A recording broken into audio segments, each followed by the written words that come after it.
नमस्कार, आप देख रहे हैं स्पेशल रिपोर्ट न्यूज रूम से। आपके साथ मैं हूं अंजना ओम कश्यप। मुरादाबाद में बीते दिन डॉक्टरों पर हुए हमले के बाद पूरे देश में इस पर चर्चा छिड़ गई है। मुरादाबाद में दरअसल एक गली में कोरोना पॉजिटिव व्यक्ति की मृत्यु हो गई, जिसके बाद उसके परिजनों के इलाज के लिए स्वास्थ्य कर्मियों की टीम पहुंची थी। डॉक्टर्स पर हमला कर दिया, महिलाएं भी पीछे नहीं थी। अब एनएसए के तहत इन सब पर कार्रवाई होगी।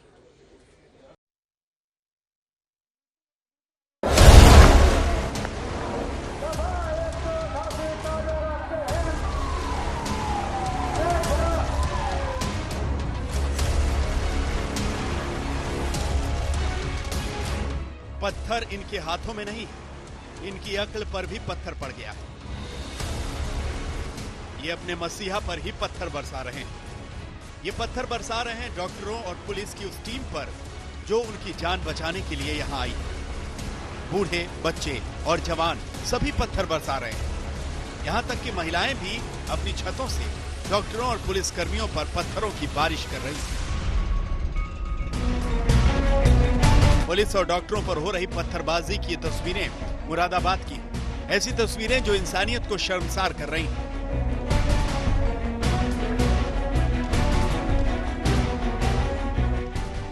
मुरादाबाद की इस हिंसक भीड़ की करतूतों की ये 3 तस्वीरें हैं, जिनमें आप देख सकते हैं कि कैसे भीड़ में शामिल ये जाहिल जानवरों की तरह हरकतें कर रहे हैं। कैसे महिलाएं पुलिस और डॉक्टरों की टीम पर पत्थर बरसा रही हैं, कैसे डॉक्टर और पुलिस वाले अपनी जान बचाकर वहां से निकलने में लगे हुए।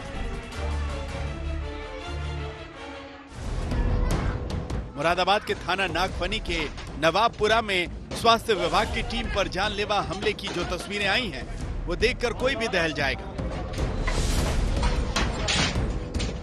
देखिए किस तरह सकरी गली में पुलिस के ऊपर पत्थरों की बारिश हो रही है और पुलिस अपनी जान बचाने के लिए सिर पर दरवाजे रखकर भाग रही है।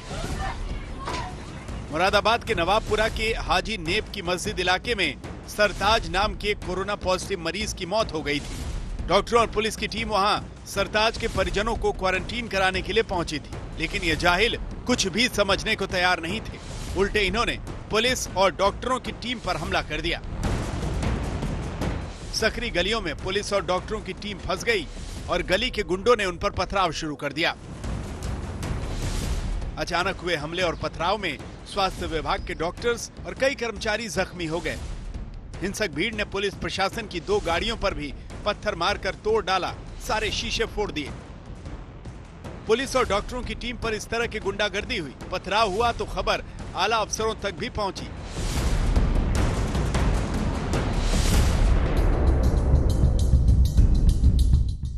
पुलिस फोर्स मौके पर पहुंची। पुलिस ने निगरानी के लिए ड्रोन कैमरे लगाए तो दोबारा कई महिलाएं छतों पर पथराव करती नजर आईं और ड्रोन कैमरों में कैद हुई। इनका ऐसा दुस्साहस देखने के बाद पुलिस टीमों ने आरएफ के साथ मिलकर पत्थरबाजों को हिरासत में लेना शुरू कर दिया। पुलिस ने इस मामले में 7 महिलाओं समेत 17 पत्थरबाजों को गिरफ्तार किया है। इन पर महामारी एक्ट और धारा 307 समेत कई और धाराओं में मुकदमा दर्ज किया गया है। कल जो नागफनी क्षेत्र में जो मेडिकल और पुलिस टीम पे जो हमला हुआ था, उसके बाद लगातार जो इस अपराध में लिप्त थे उनकी गिरफ्तारी के लिए प्रयास किए जा रहे हैं। अब तक कुल 17 लोगों की गिरफ्तारी की जा चुकी है, जिसमें 7 महिलाएं हैं। मुकदमा दर्ज किया गया है। इसमें आईपीसी की विभिन्न धाराओं में epidemic act, disaster management act और लोक संपत्ति नुकसान के जो सुसंगत धाराओं में मुकदमा दर्ज कर इनके खिलाफ कार्रवाई की जा रही है। जिन गलियों में हिंसक भीड़ ने तांडव किया, वहां अब सन्नाटा है। गलियों में ईंट पत्थर हटा दिए गए हैं। यूपी सरकार ने इस पथराव कांड के जिम्मेदार लोगों पर एनएसए के तहत कार्रवाई का आदेश दिया है। शरद गौतम, मुरादाबाद, आज तक। आखिर जाहिलों की ये कैसी भीड़ है जो जिंदगी बचाने गए हैं, उन्हीं पर इस तरह से हमला कर रहे हैं। महिलाएं, झुंड के झुंड लोग डॉक्टर्स पर हमला कर रहे हैं। आप सुनेंगे कि क्या मानसिकता थी इन लोगों की, किस तरह से हमला किया, तो आप हैरान रह जाएंगे। और ये और कोई नहीं, डॉक्टर्स बता रहे हैं वहां से।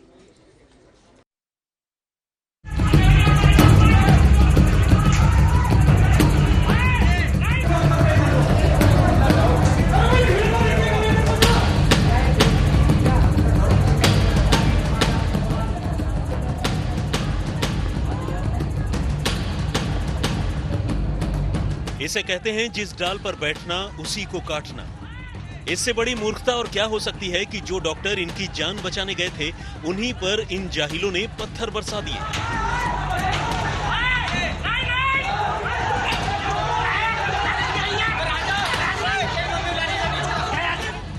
जो पुलिस वाले इनकी सुरक्षा में गए थे कि इन्हें कोरोना वायरस का संक्रमण न होने पाए, उन पुलिस वालों पर ही इन लोगों ने हमला कर दिया।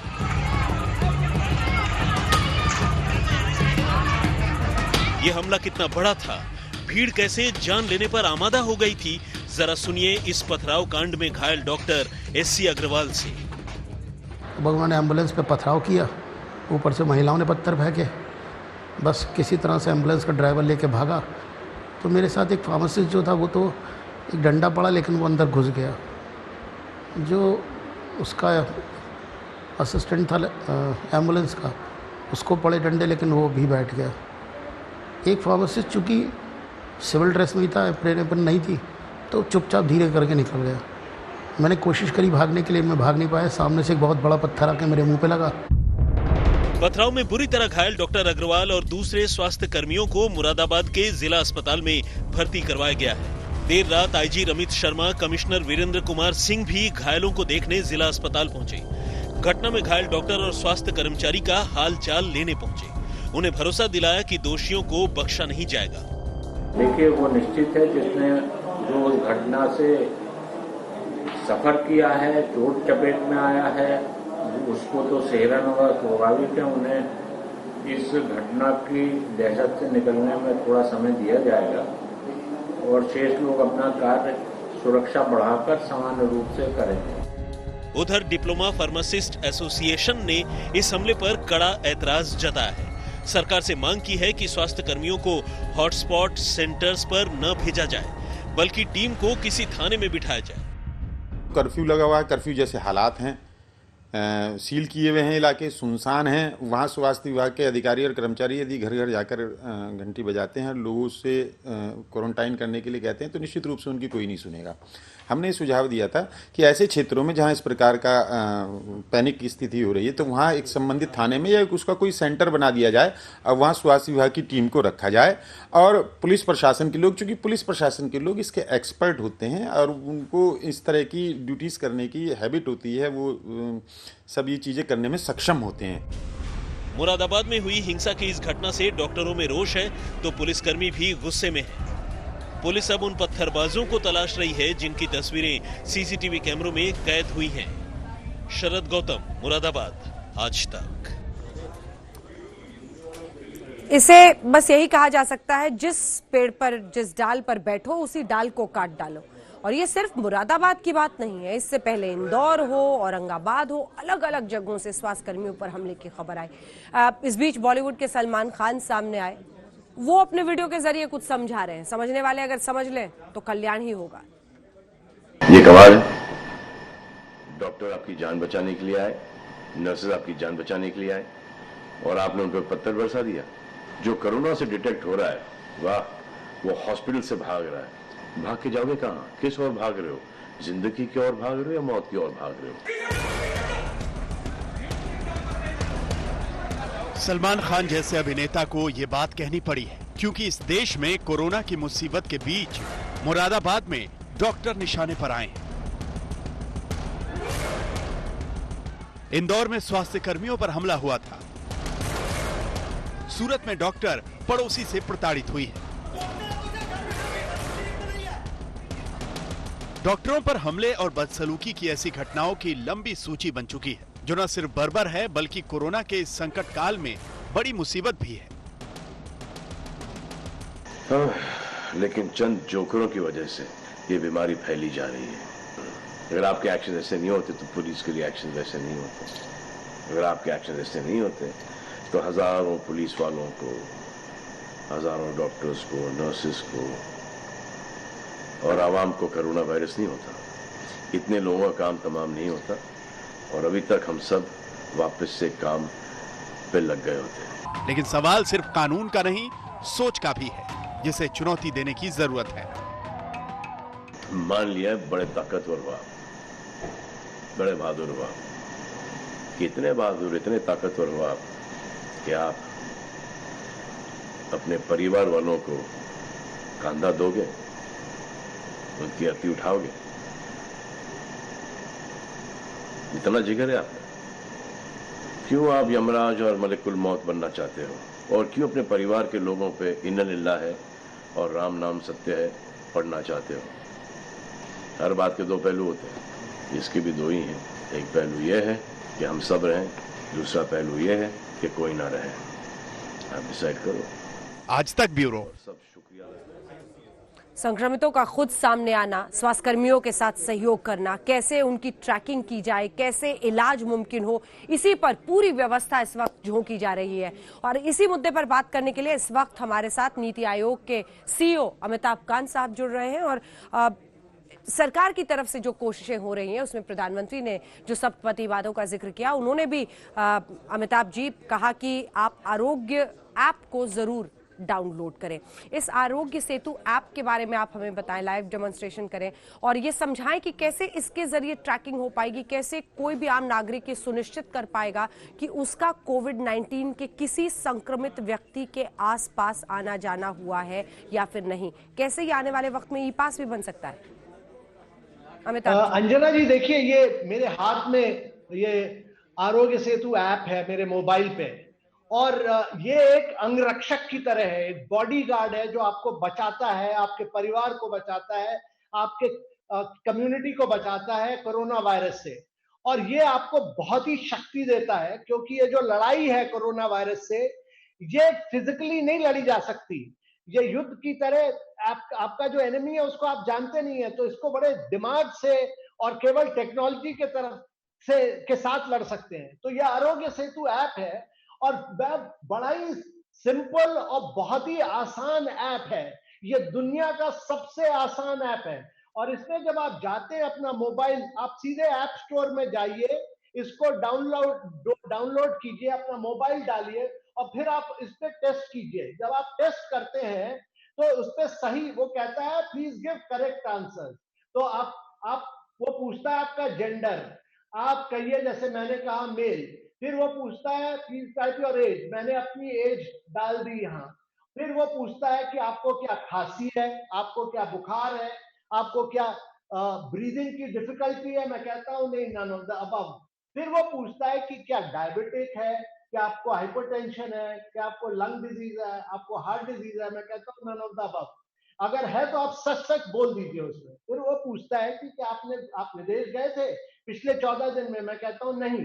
फिर वो पूछता है कि आपने किसी कोविड-19 पर्सन के साथ या किसी हेल्थ वर्कर के साथ आपका आसपास कहीं मुलाकात हुई है या आप उसके पास रहे हैं जो बिना प्रोटेक्टिव गियर के रहा हो, मैं कहा नहीं। फिर वो मुझे बताता है कि मेरा इन्फेक्शन रिस्क बहुत ही कम है, फिर मैं ओके करता हूं और फिर वो मुझे बताता है कि मैं सेफ हूं। पर अगर आपके पास बुखार हो या आपको खांसी आ रही हो या आप किसी हेल्थ वर्कर के पास रहे हो या आप कभी विदेश गए हो, तो आप सच सच इसमें बताइए, फिर वो बताएगा आपका रिस्क क्या है। ये समझना जरूरी है कि ये ऐप एक कॉन्टैक्ट ट्रेसिंग ऐप है। ये तुरंत बता देगा कि आप पिछले 14 दिन में किस किस के मिले थे। अगर हम फिजिकली जाएं तो लोगों को पकड़ना ढूंढना बड़ा मुश्किल है, पर इस ऐप से, आरोग्य सेतु के ऐप से, मैं एक क्लिक से उन सब लोगों को ढूंढ लूंगा जिसके साथ मेरी मुलाकात हुई या मैं जिसके पास गया। तो कॉन्टैक्ट ट्रेसिंग बहुत आसान हो जाती है। और ये ऐप हमने पब्लिक प्राइवेट पार्टनरशिप में डेवलप किया और केवल 15 दिन के अंदर 6 करोड़ भारतीयों ने इसको डाउनलोड किया है। 6 करोड़ भारतीयों ने। और ये बहुत ही स्टेबल और बहुत ही स्केलेबल रहा है पहले दिन से, और ये दुनिया का सबसे आसान ऐप माना जा रहा है। और अब हम इसमें फीचर फोन में गए जिसमें हम इंटरैक्टिव वॉइस रिस्पॉन्स सिस्टम बना रहे हैं और ये 11 भाषाओं में अवेलेबल है। तो आप जिस भाषा में चाहिए उसमें जा सकते हैं। और अब हम इसमें नई भाषाएं जैसे असमीज वगैरह इंक्लूड कर रहे हैं। और ये बहुत ही इसमें, क्योंकि ये डेटा लाइट है, अभी तक डेटा लाइट था, अब ये व्हाइट लेबल हो गया, तो आपको इसमें कुछ पैसा नहीं लगेगा। टेलीकॉम सर्विस प्रोवाइडर्स ने इसको फ्री फ्री कर दिया है पूरा, ये आपको एक पैसा नहीं लगेगा इसमें, और ये एक वन स्टॉप ऐप है पूरे देश के लिए। और इसमें इससे फायदा क्या है कि अब इसमें हम लोग ई पास इंक्लूड कर रहे हैं, सुरक्षा स्टोर जहां पर जो कि सैनिटाइज और सर्टिफाइड होंगी, जहां पर आपको आगे चल के टेलीमेडिसिन की फैसिलिटीज इसमें मिलेंगी। और इसमें सबसे जो महत्वपूर्ण चीज है, और मैं बार बार दोहराना चाहूंगा, बहुत ही महत्वपूर्ण चीज है कि अगर कोई किसी को भी कोरोना वायरस हुआ हो, हाँ। तो पिछले 14 दिन में आप किस किस से मिले थे और किस किस को आप आसपास आए थे, उससे उन सबको ट्रेस करने में बहुत आसानी होगी, क्योंकि ये फिजिकली मुमकिन नहीं है, ये नामुमकिन है, और केवल मोबाइल और नई टेक्नोलॉजी के साथ हो सकता है। बिल्कुल, लेकिन एक सवाल जो बार बार खड़ा हुआ वो ये है कि कई लोगों का ये आरोप है कि इस आरोग्य सेतु ऐप के जरिए प्रिवेसी का, नागरिकों का हनन हो रहा है, सरकार डेटा कलेक्ट कर रही है इसके जरिए। इस पर क्या जवाब है आपका? देखिए अंजना जी, मैं पहले तो आपको बताना चाहूंगा कि मैं एक सरकारी अफसर हूं, और मैंने इतना, और मैं टेक्नोलॉजी की दुनिया से जुड़ा रहा हूं, पर जितनी प्राइवेसी इस ऐप में है वो ना कभी टेलीफोन में रही है, ना कभी इंटरनेट में रही है, ना कभी किसी आईपैड में रही है, ना किसी ऐप में रही है जो जितनी इस ऐप में है। क्योंकि इसमें जो ऐप है, इसमें आपका केवल मोबाइल नंबर लिया जाता है, और मोबाइल नंबर के बाद आपको एक पर्सनल बीआईडी दिया जाता है, जिसको हम कहते हैं डिवाइस आईडी, और उसके बाद पूरा काम डिवाइस आईडी से होता है। और आपका जो डेटा है मोबाइल पे ही रहता है 30 दिन तक, और 30 दिन के बाद डेटा मोबाइल से हटा दिया जाता है, 45 दिन तक सर्वर पे रहता है, फिर सर्वर से हटा दिया जाता है। और जो एट रिस्क लोग रहते हैं, जिनको येलो आएगा और जो एट रिस्क रहेंगे, उनका डेटा 60 दिन तक रखा जाएगा और फिर हटा दिया जाएगा। ये जो डेटा है कभी किसी और कारणों के लिए उपयोग नहीं किया जाएगा।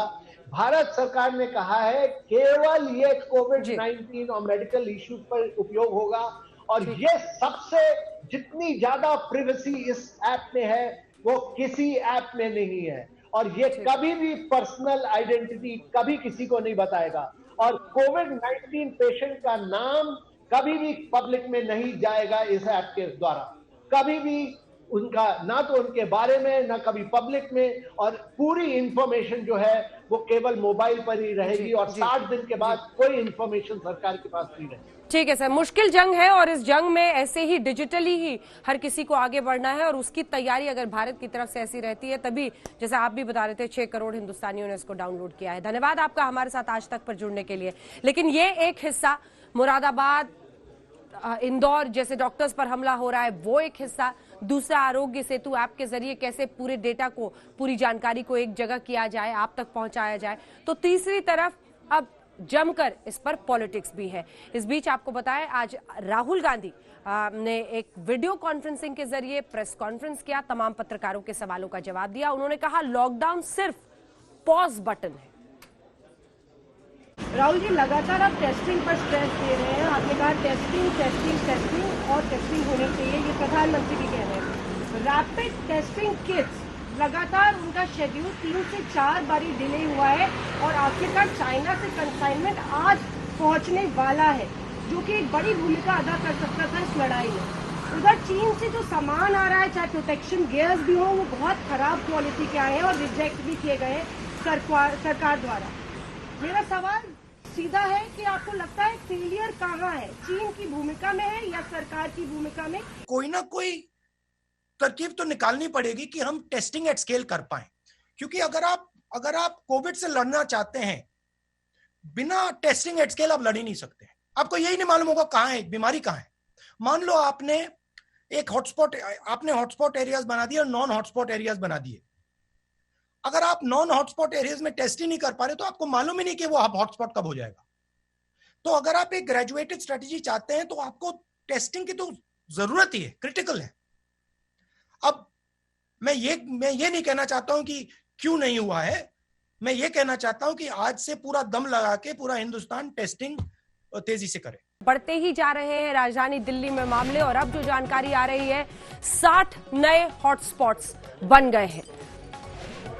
दिल्ली कोरोना की वजह से अब तक 60 हॉटस्पॉट बन गए हैं।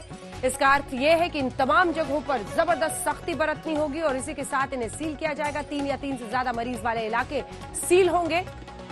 60 हॉटस्पॉट अब राजधानी दिल्ली में ही बन गए हैं। मुंबई, दिल्ली, जयपुर ये तमाम ऐसे केंद्र हैं जहां पर सबसे ज्यादा मामले अभी तक कोरोना के आ रहे हैं और इसी में दिल्ली का अब हॉटस्पॉट का आंकड़ा 60 तक पहुंच गया है।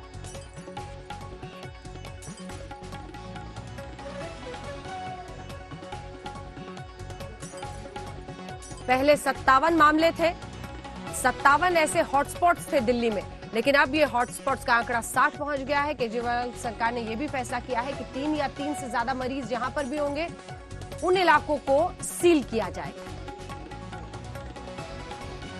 दिल्ली में एक पिज्जा डिलीवरी बॉय का कोरोना संक्रमित पाए जाना कैसे 72 परिवारों के लिए मुश्किल बढ़ गया है, ये आपको दिखाते हैं। क्योंकि मार्च तक ये पिज्जा डिलीवरी बॉय काम पर था, ड्यूटी पर था, तमाम घरों में पिज्जा पहुंचा रहा था। 72 परिवारों में लोगों को क्वारंटाइन किया गया है। मालवीय नगर इलाके को सील करने की नौबत आ गई है।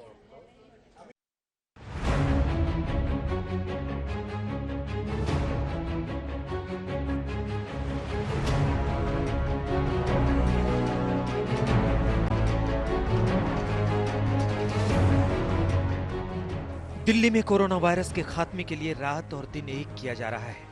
अब तक 57 कॉलोनियों को सील कर दिया गया है। इन कॉलोनियों में से ना कोई बाहर आ सकता है, ना कोई अंदर जा सकता है। लॉकडाउन 2.0 शुरू हो चुका है और चप्पे चप्पे पर पुलिस वाले पहरा दे रहे हैं, कहीं कोई चूक ना हो जाए, दिल्ली में कोई कोरोना कैरियर ना बन जाए।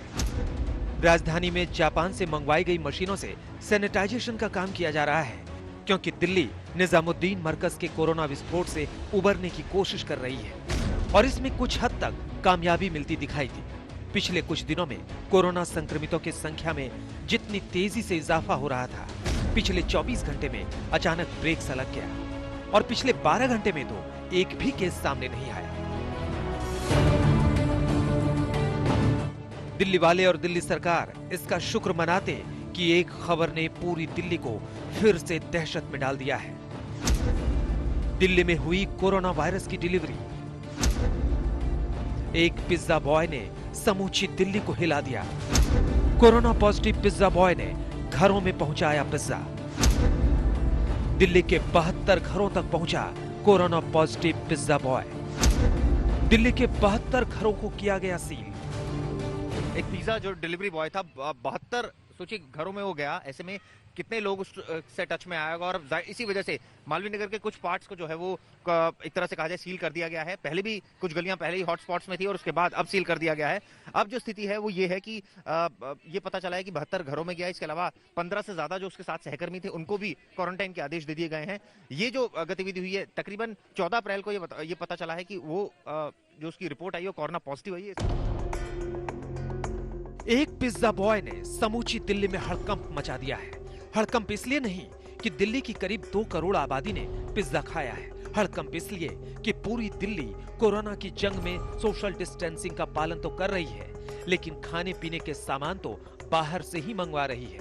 हर किसी के मन में यही सवाल उठ रहा है कि क्या ये सुरक्षित है। लेकिन इन तमाम सवालों के बीच एक सवाल ये भी है कि कहीं कोरोना पॉजिटिव पिज्जा बॉय के डिलीवरी का कांड मरकज जैसा ना बन जाए, कहीं ये पिज्जा बॉय दिल्ली के लिए कोरोना कैरियर ना बन गया हो।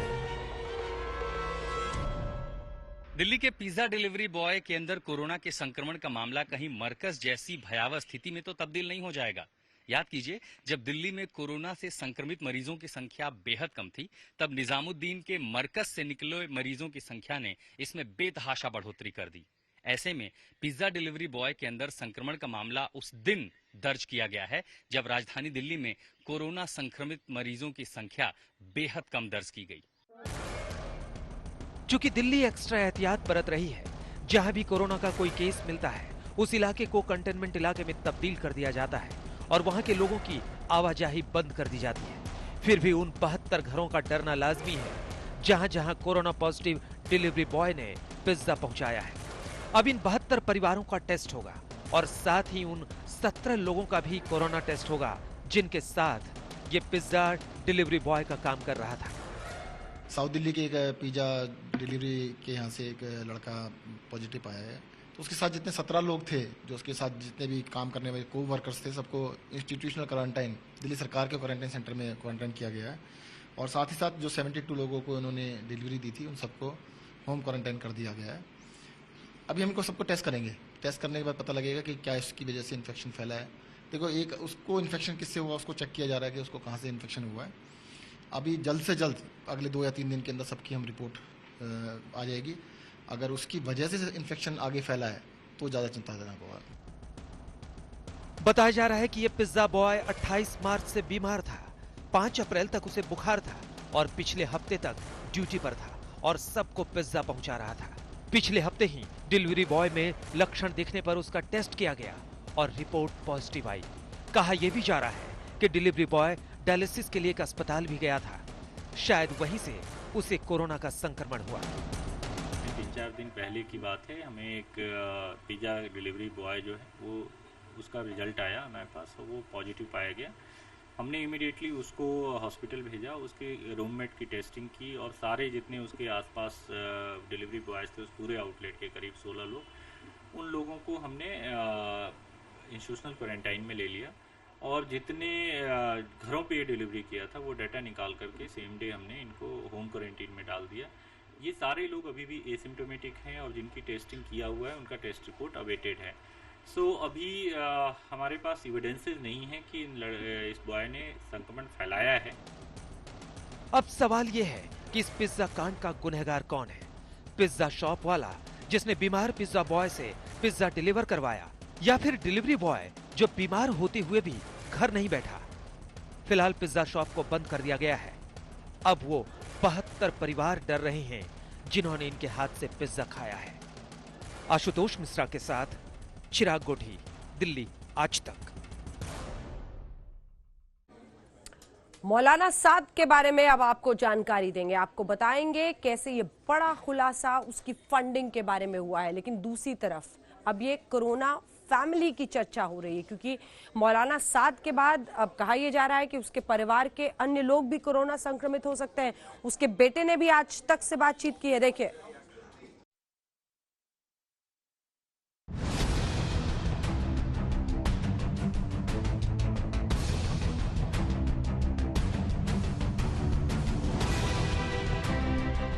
उत्तर प्रदेश के सहारनपुर की इस गली के सन्नाटे से एक खबर ऐसी आई है जो सीधे दिल्ली से जुड़ गई है। इस गली पर चिपका ये पोस्टर बता रहा है कि ये कोरोना संक्रमित इलाका है।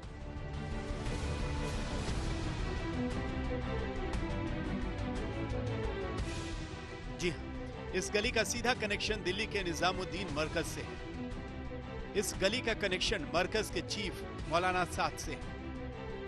हम आपको बता दें कि कोरोना वायरस मौलाना साद के रिश्तेदारों तक पहुंच गया है। वही मौलाना साद जिसकी गलतियों की वजह से निजामुद्दीन मरकज से कोरोना विस्फोट हुआ। आपको याद होगा मौलाना साद ने जमातियों से क्या कहा था कि जिस तरह का भी कोई अजाब आए तुम्हें दौड़ना चाहिए मस्जिदों की तरफ। ये ख्याल बातिल ख्याल है कि मस्जिद में जमा होने से बीमारी पैदा होगी। यह ख्याल बिल्कुल बातिल ख्याल है। और मैं कहता हूँ, अगर तुम्हें तुम्हारे तजर्बे में ये नजर भी आ जाए कि मस्जिद में आने से आदमी मर जाएगा, तो इससे बेहतर मरने की जगह कोई हो नहीं सकती। अब मौलाना साद से जुड़े 2 गुनाह हो गए।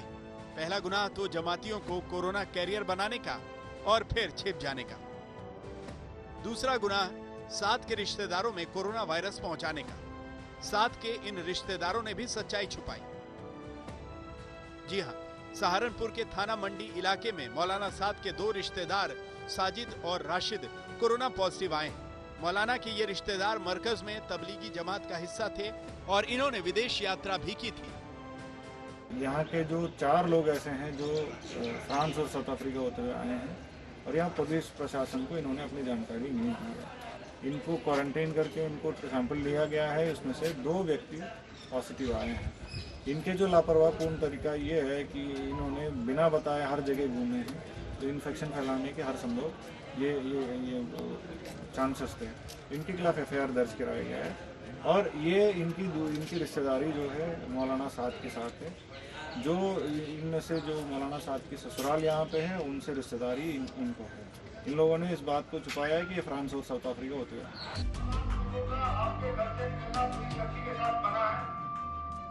आपको जो भी आवश्यक वस्तु चाहिए उसकी होम डिलीवरी होगी। मौलाना साद के ये कोरोना पॉजिटिव रिश्तेदार पकड़े तो गए हैं, लेकिन मौलाना साद अभी तक हाथ नहीं आया है। मौलाना साद ने मरकज कांड के बाद कहा था कि वो सेल्फ क्वारंटीन में है, लेकिन आज तक ने मौलाना साद के बड़े बेटे यूसुफ साद से संपर्क साधने की कोशिश की और इसमें कामयाबी मिल गई। आज तक ने मौलाना साद के बेटे से पूछा कि क्या मौलाना का कोरोना टेस्ट हुआ है। उसका जवाब आप भी सुनिए। नमस्कार जनाब। ये आपके फादर कैसे अभी मौलाना साहब साहब? हाँ जी ठीक है। आप कौन बात कर रहे हैं? तो मतलब अभी उनको कोई कोरोना तो नहीं है ना? नहीं ऐसी तो कोई बात नहीं। हम आपको बता दें कि मौलाना साद का 14 दिन का क्वारंटीन पीरियड भी खत्म हो गया है। सूत्रों से मिली जानकारी के मुताबिक मौलाना साद अभी तक दिल्ली के जाकिर नगर वेस्ट इलाके की एक 6 मंजिला इमारत में छिपा बैठा है।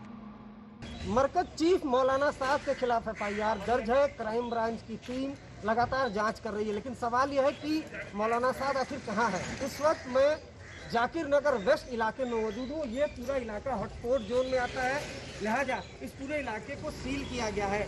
दिल्ली पुलिस सूत्रों के हवाले से हमें जो खबर मिली है उसके मुताबिक इसी गली में आगे जाकर 6 स्टोरी एक बिल्डिंग है जहां पर मौलाना साद के रिश्तेदार रहते हैं और जो हमें सूत्र है वो ये बता रहे हैं कि बहुत मुमकिन है कि मौलाना साद उसी 6 स्टोरी बिल्डिंग में अपने रिश्तेदार के यहाँ पर मौजूद है।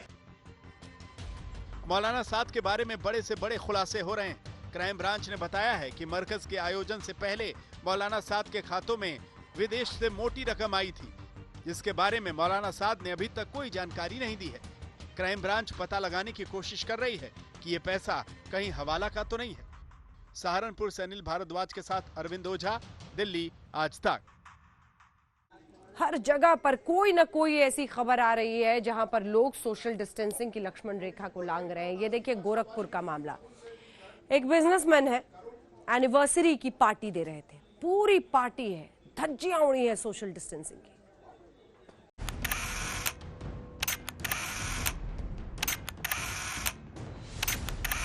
ये लॉकडाउन की तस्वीर है जनाब। यूपी वाले जरूर देख लें। जिस लॉकडाउन में लोग एक दूसरे को बालकनी से ताक रहे हैं, वहां भीड़भाड़ के साथ केक कटिंग सेरेमनी हो रही है। जिस लॉकडाउन में मजदूर भूख के लिए सड़कों पर आ रहे हैं, उस लॉकडाउन में दावतें उड़ाई जा रही हैं। यहां न सिर्फ सोशल डिस्टेंसिंग की धज्जियां उड़ाई जा रही हैं, बल्कि लॉकडाउन का मजाक भी बनाया जा रहा है। कहां हैं वो पुलिस वाले जो लोगों को देखते ही डंडा लेकर दौड़ पड़ते हैं? लगता है किसी सेठ की पार्टी है, लॉकडाउन में भी भीड़भाड़ के साथ चल रही है। जी हां, ये पार्टी कहीं और नहीं बल्कि यूपी के सीएम योगी आदित्यनाथ के शहर गोरखपुर में चल रही है। 15 अप्रैल की शाम जब लॉकडाउन 2.0 शुरू हो चुका था, तब खुद प्रधानमंत्री ने इसका सख्ती से पालन का निर्देश दिया था। गोरखपुर के बेतियाहाता मोहल्ले के सर्राफ अपार्टमेंट में उसकी सरे शाम धज्जियां उड़ाई गई। जी हां, अरुण नाम के कारोबारी ने धूमधाम से अपनी शादी की सालगिरह मनाई। कोरोना की जंग के बीच इस तरह की पार्टी अपराध है, घोर अपराध है। जिस जंग में लोगों को एक दूसरे से हाथ तक मिलाने की इजाजत नहीं है, वह लोग एक साथ इकट्ठा होकर दावत लूट रहे हैं। जैसे ही इस पार्टी की खबर गोरखपुर के सर्राफ अपार्टमेंट से बाहर निकली, पूरे देश में फैल गई। प्रशासनिक अफसर और पुलिस अधिकारी हरकत में आ गए।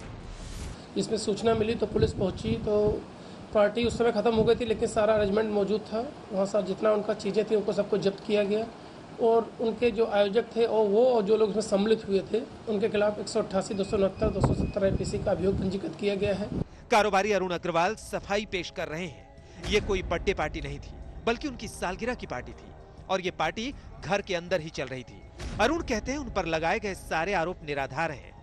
जो वीडियो और फोटोग्राफ वायरल हो रहे हैं वो पुराने हैं, लेकिन इस पूरे मामले में FIR दर्ज हो चुकी है। लॉकडाउन में धारा 144 लागू है।